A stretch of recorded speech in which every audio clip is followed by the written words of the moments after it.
السلام عليكم ورحمة الله وبركاته. بقى أيانا إذا الفطريق هقاكم تقو في لبا أفري في أفرتمي تكاخنان إسن كيجا قبي عدا أرانتنا قبل نجرا قبي خانا خويسيني ولين تورو عن بونا برادات في أوغيسي كاميرا عبد الناصر محمد ولين تهودان قبي عدا إسن إسن جرا قبي كيسما كينيا أرانتنا إنما تقررت فور ليفتا نمني خنيس برجرين إسا خيستي أكا أرانتنا خنودون تهن waggaa soddomman arraa dura nama dirree qabsoodhaa ture.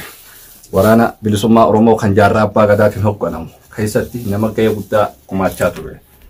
Dandeettii qabuu fi humna isaatiis lubbuu isaa dirree qabsoodhaatti kanneen saba isaatiif waraana bilisummaa Oromoodhaati wajjin nama dhaabbachaa ture. Haa ta'u egaa facaansii qabsoo Oromoo mudateen booda innis biyyarraa bahuun carraa isa ta'e.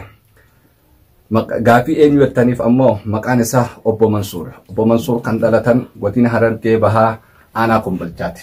Yeroo ammaan tana jireenya baqaa biyya Yaman magaalaa sanaa keessa jiraatan.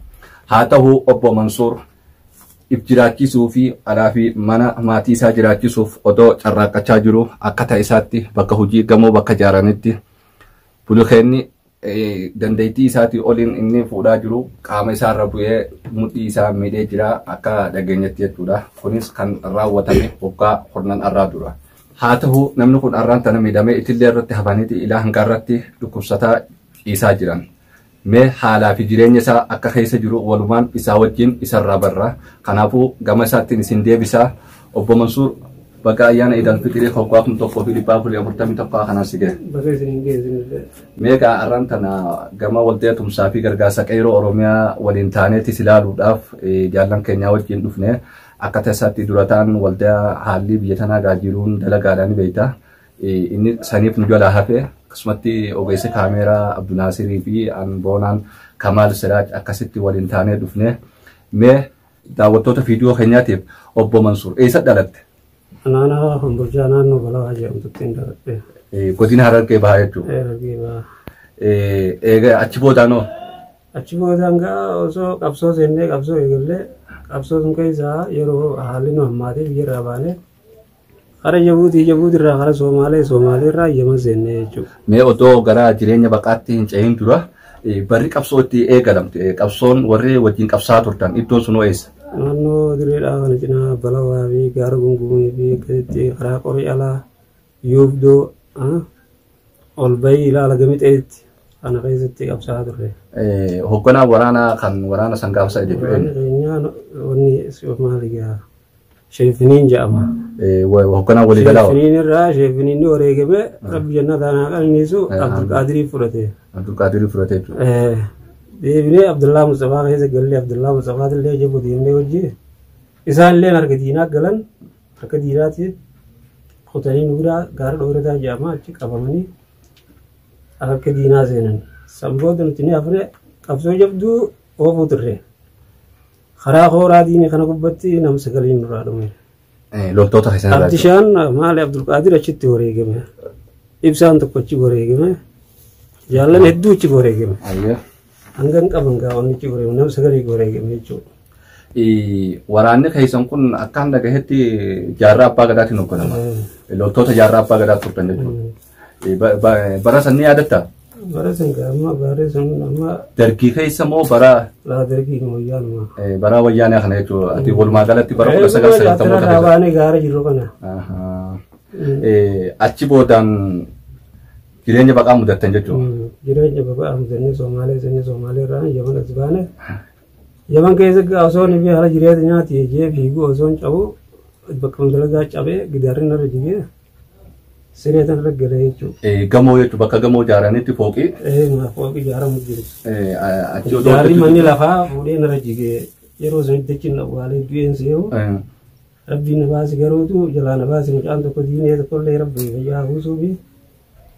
Akkasitti amaliyyaa na godhan dugda kana. Amaliyyaa sun hin najjaane akkasitti hin jiraa jechuudha. Hadiida abbaa saddeetiin na keessa jiramma. Qaama keetirra jechuudha. Dugda kana keessa. Amata meeqamee achi as amma egaa itillee irra galte? Amma amata fudha takkaafiin deemee jechuudha.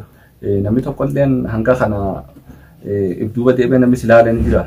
As keessa namni na ilaale wallaahi namoota akka tokko yooniif hin jee Oromoon gaabii harkaa fi afaanii gumaan qabdu. Wallahi gana laalan jee fayyaa isaanitti haa ta'u isaanillee niin galatoonfadha. Hanganaaf silaa jiraachuu hin danda'u silaa Oromoon jiraachuu. Obbo Mansuur keenya ati amma nama maatii qabu. Ijoollee meeqa qabda? Ijoollee as takka sadii jira. Takkaas biyya jirti takkallee karaa kana jirti. Waliigalatti ijoollee 5 qabdu jechuudha. Abbaa ijoollee 5 jechuudha. Hanga irratti akkuma isa jiraachuu jirtu jechuudha. Akkamitti jiraachuu jira. Mee miidhaan qaama keetirra sigee mee amma nu barsiisuu ni dandeessaa daawwattoota viidiyoo keenyaatiif ibsuu barbaanne beekte. Miidhaan qaama irra gahee dugda kana galta. Dugda kana ammayyaa godhee jiran hadiida 8 na jira. Amma kana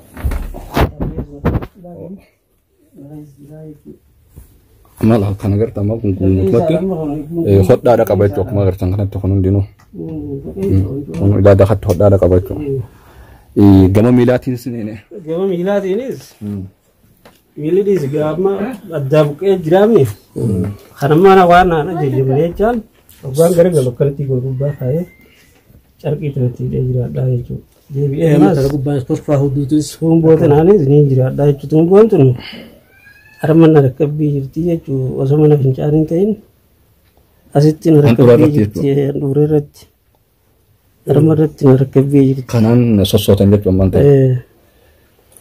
Eka hoto ta, mega itu. Hondo leno sama tahu na urat aja lah itu. Kami hanya auto chip tu, kau udah toko itu, arang tangan di sayap itu. Eka dapat hoto ta kayaknya, wahilnya kayaknya kan gafa fayyak abu direk absorot tu le. Akkuma waliin daawwachaa jirru kun qaamni isaa miilli isaatis akkana ta'e duudii isaatis amma hodhaa mismaara takkaawu amaliyaan borishiinaa kanaa keessa jira miilli isaatis kun akkana ta'ee jira nama sossoo'uu danda'u miti ciisuus hin danda'u walumaa galatti isaan waggaa 11 jechuudha kan itillee irra galanii jiranii kanaafuu namni viidiyoo kana laalaa jirtan obboleessa keenya bira haa dhaabbannu maaliif Gama rabbittis dirqama jechuudha. Dirqama kana ba'uu qabna. Gama Oromoodhaattis wal bira dhaabbachuun aadaa keenya. Inni gaafa humna qabu nama dirree qabsoodhaatis ture waraana bilisummaa Oromoo kan jaarraa abbaa gadaatiin hogganamu wajjin diina afaan dhaabbatee saba isaatiif biyya isaatiif aarsaa guddaa nama kafalee ture. Haa ta'u san booda jireenya baqaa keessa galee kunoo biyya ambaa keessatti akkana ta'e jechuudha. Kanaafis nutis arraan tana Waldayni tumsaa fi gargaarsa qeeroo Oromiyaa waan xiqqoo takka harka qabatee dhufee jira. Meegaa kannaa tana obbo Kamaal Siraaxiitti as baheenuu kannaa fi walumaa galatti kana qofa irratti ooluun hin qabnu nutis gama boodaatti deebi'uuf teenya gamu obboleeyyan keenya kan iddoo gargaraa jirtan viidiyoo kana warri ilaalaa jirtan obboleessa keenya haa bira dhaabbannu. Kanaan dhaamsisinii godhaa. Mega obbo Kamal ati miseensa waldaa tumsaa fi gargaarsa qeeroo Oromiyaa irraa mega xiqqoo qabannee arraan tan dhufne kanaaf obboleessa keenyaaf Assalamu alaikum warahmatullahi wabarakatuh. Akka waldaa tumsaa fi gargaarsa qeeroo Oromiyaatti Mansuur Abdurrahmaaniif wanni godhame kuma 22 fi 500 riyaala Yemeniiti. Kanaafuu xiqqoo qabnu cinaa dhaabbannee obboleessa keenya akka cinaa dhaabbattee siin jaa. Kanaafuu galata Mansuur ta'e. Kuma 22 fi 500 Angkul betul bisa awal syarat. Galatoo maadha. Kuma dijami takkaafii maal riyaala Yemeniidha jechuudha. Obboleeyyan kee as jiran magaalaa sanaa keessa jiran waldeen tumsaa fi gargaarsa qeeroo Oromiyaa hanga kana nu guddifadhuudha. Ta'uuliidhaatiifis deeggarsa namni biraatis akkasii godhu siif iyyinaa nutulleen ulii sibira dhaabbannaa kan jedhamu dura ta'an waldee tumsaa fi gargaarsa qeeroo Oromiyaadha obbo Mahammad Abdullaahi akkasumatti itti aanaan isaatis obsaa akkasumatti dura ta'an manguddoodha ogeessuma kaameraa Abdunaasir Muhammad Kamaal Siraat Boonaanis anis kan mooliinsi wajjin jiru kana kana qofaa miti namni biraalleen akkasii iyyuu ni goona akkanatti nabtu fayyaan karabbiitiin fayyitaa kanaafuu haamilee muriin jennaa simatti dhaabbannaa waliin jirraa jenneeti kan maas jajjabeessinaa waan rabbiin beeyta waan rabbiin nama fide takka nama obsanii kanaafuu obsuu qabdaa akkuma maduratti obsite kanaaf hanga kana nu guddifadhuu sin jenna mee kana qofarratti gaarran tan eega carraa harkadhee anummaan dhufee si haasisuufuu carraa guddaadha maaliif jennaan ati nama yeroo dheertuudhaaf qabsoorra ture. Mee hudduu duubaan si deebisa obbo Mansuur keenya. Bara san qabsaa'ota hedduu jira. Harargeen akkuma beekannu dirree qabsoodhaati, biyya hayyootaati, biyya seenaati waa hundaan beekamu. Haa ta'u gaafa qabsaa'ota gaafa sanii murtii guutoo fa'aa Jaal Magarsaa Qilxuu fa'aa wal ni beeytanii qabsoo irratti? Wallahi bisan wal hin beeynu.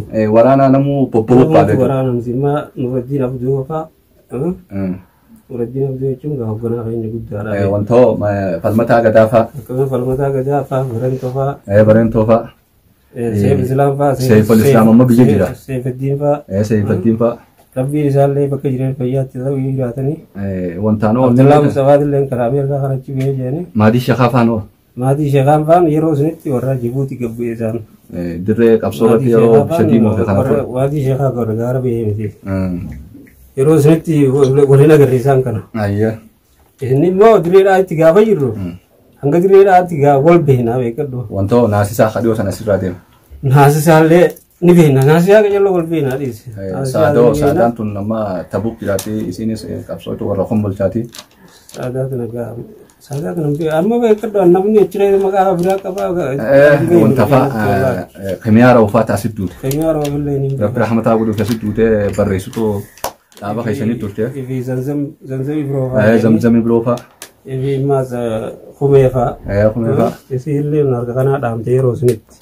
Shaamil oolni beeytanii? Kalootti illee qabamteeti karaa harka diinaa qabdee. Eegas bootillee Jibuutii keessatti. Shaamil kan ammas yeroo kana oolni beeytanii innis miilaa dhawamee jira yeroo sanitti. Shaamil kan amma wal bira dhufne gaafa wal laalu beeka. Innis nama. Yoo gatteenya malee wal hin beeknu beekadhu. Dhugaadhaa waraanis yeroo sanitti baay'eedha humninis gama gamana jira. Jamaa kuttuullee jaamaa jamaa xiqqaa jaamaa namni hedduu dhagaa. Murtii guutuu amma warreen hangaabsan galmee seenarraa dhaga'e. Nuti yeroo sanitti ijoolleedha. Sheekh Abdullaa fa'aa ni walii gamaa. Dabbaal hundee fa'aa. Sheekh Abdullaa Musaa Fulaanfulji rabbi Musaa Fulaanfulfaa wantoo ishee durri amma ona yaadachiifte ishee durri. Ishee durriidha isin ol beekna. Abbaa Girnoom jechuudhaan beekamu. Rabbi rahmataa godhuu fi asitti du'e. Isallee carraa harkateetiin viidiyoo guyyaa tokko dhaqee waraabee. Ishee durri faadhaanis wal beektan jechuudha. Wal beekna Maamad Daawuu wal beekna. Abbaa Abdii Maamad jechuudha. Ilmi isaa jedhaman ta'a. Isallee gaara hojii turre Abbaa Abdii Maamad kanaas. Wal beekna. Inni maamoo innis tumameeti. Wayyaaneen odoo tumtuu ija isaa tanaas hedduu miite jaalladha. Hedduu nama hedduu miite. Abbaa Abdii Maamad Daawud. Yeroo Hizboota waliin agarre malee adda faffacaasilaa yeroo sun namoo. Waa hedduu. Namoo harmaa harki diinaatiin karaa rabbi shan nama shanitti addaa hiramu sakka keenya jechuudha. Yeroo sanitti warraaqsi qabsootiis jabaatee akka diinaatis wal dura dhaabbachuun jabaatee. Tusii mataa jala qabu nama itti aanu hojjeesiin jedhe. Yeroo sanitti qabsoo halluu jechuudha yeroo sanitti. Ramadaan tokkollee rabbi janna sana jaa qalaniisu. Wantoo shaazalii. Shaazalii illee isa qabsoo keessa waliin beeknu shaazalii yoon kiyyibe malee. Qabsoo keessa waliin beeknu garuutu isa asumatti Jibuutii wal bare. Isa qabsoo keessa waliin beeknu. Inni immoo yeroo sanitti gaa innis qabsaamu gaa waraanamu addeelaan qabsaamee ta'a. Isaan maawoo waraana deemsisaa turanii. Jara kana laachuu amma uffinaan keenya guddaan Nuraddiin Abduu kana fa'aa. Mee ammallee achuma keessatti si deebisa. Sheekh Sufiyaan fa'aa. Yaayaa Sheekaa fa'aa. Akkasumatti hedduudha Sheekh Jamaal fa'aa. Bishraa fa'aa. Rabbi jannataa qalaniisu. Isaan kana fa'aadha jechuun inni illee naannoo aanannoo mixeellu fireeginu. Lola guddaa baabbilee gaggeeffama. Lola san keessatti jirtaatu guyyaa sana. San jira. Lola guddaa karaa balaa dirra dhawa gaggeeffama kana. Kana keessa jira. Lola sanaan ammayyaa dhudhuugaan amma yeroo sanitti an ijoolleedha. Balaa ijoollee jaboon irraa hodhumee dhiise hanga waan hanga qabee irraa dhume. Lola dirra dhawa kanatti ammaasi bara 1992 keessa itti aanaan sooressa jaarraa abbaa gadaa yookaan Sheekh Abdulmaa Yuusuf maqaan isaanii kan dhaloota maqaan qabsoodhaa Bobbaasaa Baruudhaati. Bobbaasaa Turaadhaati. Isa sanoo inni beektan itti aanaa sooressa. Yeroo sanitti ilaalu sadarkaa hin geenye. Sadarkaa sanitti hin geenye jechuudha. Eegas booda nuti qabsoon teenyaa beekadhu. Yeroo inni wareegame san achirraa taa kennee yeroo nuti warra eegale jechuudha. Keessatti yeroo sun barnoota fudhanneeti ittuma dhiyaatiin malee sirri beektan jechuudha. Bakka inni tuddee fi gaafa inni tuddees. Dirreedhaa keessatti. Dirreedhaa keessatti jechuudha. Namni shanii wajjin akka dhageenyetti. Makiinaa dura dhaabanii. Makiinaa inni ittiin sosso'u jiran. Yeroo sanatti Sheekh Abdulmaan Yusuf itti aanaa sooressa jaarraa abbaa gadaa ture. Hoogganaa guddaadha jechuudha namni kun Rabbi rahmataa godhuu fi ni wareegamane. Lola san hunda keessa baataniiti. Kan lola sanitti gartee balaan sirran gahin gartee wareega hin gaafatin har'ammoo biyya Yaman keessatti akkana taate jechuudha. Arabuna kana jira waa hedduu nama dhaggeeffama. Waa hedduu nama dhaggeeffama. Maaliif jennaan qabsoo hadhoo yeroo sanitti mataa tusiitti dhabdanii dirree keessa dhaabbatanii baddaaf gammoojjii naannoo baha Oromiyaa keessa sossootan san keessatti lubbuudhaan baatee baharaas qaxxaamurtee lubbuun baatee Waggaa Yaman keessatti as baatee duba fayyaa isa dhuftee akkana ta'u kun hedduu na dhaggeeffama. Nama dhagahama maali jennaan waan rabbiin fidee obsuun dirqama beektaa. Namni kamtuutu guyyaa qiyaamaa milkaa'inaan nama waan rabbiin fidetti amanee jenna. Wanni rabbiin fidee gartee hamtuu tahus khayrii tahus rabbiirraa na dhuftee jeetti amanuudha. Mee amma gaa Obbo Mansuur kenyamaa waa'ee seenaa qabsoo keessaa baanee jirra. Mee dhumarratti gaamaan tana dhaamsatti qabaattu uummata Oromoodhaatiif. Dhaamsiin ani qabu inshaallah bakka yiidee baranaa rabbii isiniin ga'e saniif ilmaan Oromoo akka jirtanitti bakka jirtanii rabbi waa isinitti aannu gargaaraan isiniin jaa asirra kun uummata 11 ciisu jira. Arra rabbiin tana mujeetiin taa'u jira saniif kun gargaaraan isiniin jaa. Egaa hordoftoota daawwattoota keenya egaa qophiin keenya amma gama dhumaatti deebi'ee jira. Obbo Mansuur wajjin gaaffii deebii goone akkuma isarraa dhageessan Obbo Mansuur akka jee amata 11 carraa kana mudadhee itillee irra ciisu jira. Ilmaan Oromoodhaa kan bakka hunda jirtan namni rabbiin waatti kanna rabbii isiniifis dachaa haa kannu na bira dhaabbadhaadhaa carraa kana mudadheetiin kuno itillee irratti hafee jira. Yaa saba kiyya namatti dhaabbadhaadhaa jeeti dhaamsa dabarfatee jira. Saniifuu ilmaan Oromoodhaa alaa fi keessa kan jirtan gama akkauntii isaatiin qunnamuudhaan warri sanaadhaa jechuudha 73595 qunnamuu dandeessan jechuudha lakkoofsa isaatiin. Ammoo namni biyya alaatiin gartee biyya alaatiin Yaman alaan bilbiluu feetan duwwaa 967 359 kanaan isa qunnamuu dandeessan. Kanaafuu dhaamsi nutis akka waldaa tumsaa fi gargaarsa qeerroo Oromiyaatti isin nutis bira dhaabbanne obboleeyyan keenya aadaa wal gargaarsaa tan ganama qabnu san godhannee Obbo Mansuur biraa haa dhaabbannu rakkataan akka isaatis hedduudha. Isa qofaa miti ammoo kan isaa kun waggaa 11 itillee irra ciisee bifa kanaan ciisuu hin danda'u taa'uu hin danda'u sibiilli qaama keessa jira duuba isaatiin hirkachuu hin danda'u miila sossoosuu hin danda'u. Kanaafuu nama akkanaa kana gargaaruun dirqamaatiiti. Obboleeyyan keenya kan iddoo gargaraa jirtan hadaraa isiniin jaa Obbo Mansuur bira haa dhaabbannu kan maaniin qophii hiyya xumuraa qopheessee qophii kana isin biraan ga'u an boonaa birraadhaati ogeessi kaameraatis Abdunaasir Muhammad waliin ta'uudhaan gama waldaa tumsaa fi gargaarsa qeerroo Oromiyaatiin asitti argamne Obbo Mansuur wajjin gaaffii gama qophii keenya gaa xumurarra geenye jirra. Mee Obbo Mansuur maqaan kee kan biyyaa kami? Khabiyyaa Mansuur Abdulmaan Mahammad kan eegama biyya namaa seene xalaa asitti hin qabdu waraqaa asitti qabu Musaa Abdullah Ahmad. Musaa Abdullah Ahmadiin suqunnamuu danda'u jechuun namni gargaarsa si godhuu danda'u. Musaa Abdullah Ahmad. Musaa Abdullah Ahmad jechuun. Egaa hordoftoota daawwattoota keenyaa kunoo akkuma inni jee maqaa kanaan qunnamuu dandeessan namni isa deeggaruu barbaadan namni kun fayyaa dhabuu qofa osoo hin ta'in abbaa maatii shaniiti. Maatiin shanan kun biyya jireenya baqaa keessa jiran akkuma beekamu jireenya biyya kana keessatti abbaatutu itti carraaqee ilmaanii fi warra jiraachisa. Obbo Mansuur ammoo waggaa 11 itillee irra galanii bifa kanaan jiranii kanaafuu haalli isaan irra jiran haala fokkisaadha. Kanaafuu warreen viidiyoo kana hordofaa jirtan obboleessa keenya bira haa dhaabbannu gama waldaa tumsaa fi gargaarsa qeerroo Oromiyaatiin nutis har'a asitti argamnee viidiyoo kana wajjin gartee gaaffii deebii goona keessatti haala Mansuur isin biraan geenye turre nutilleen laallee turre gama waldaa tumsaa fi gargaarsa qeerroo Oromiyaatiin ogeessi kaameraatii fi Abdunaasir Muhammad akkasumas Kamaal Siraaj Boonaa birraa waliin ta'uudhaan qophii kana gaa qopheessinee isin biraan geenye. Kanaafuu Obbo Mansuur akkanatti hin haftu ni fayyitaa fayyaa rabbi harkaa qaba.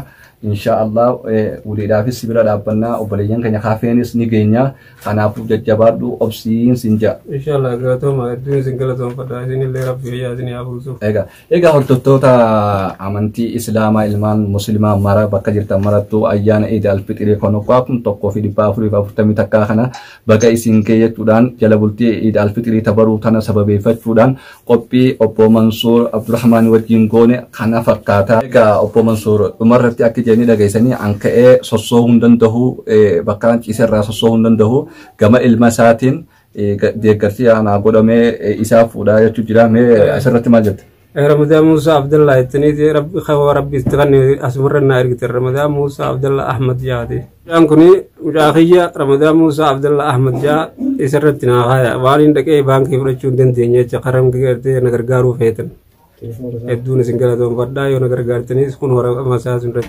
لقوس تقوم تقوم نمني يسديكرو فيتن غرا مقام جايسات وانيني أولكأ سوسوهن دنتينية بانك كان دكي فودو المساوان تهب كما خنان نكرجارا يتودان أمسد برفتاني جرين دكتور مقوسات كنافو إن شاء الله قالوا تومي سنجنا الدو قالوا تومي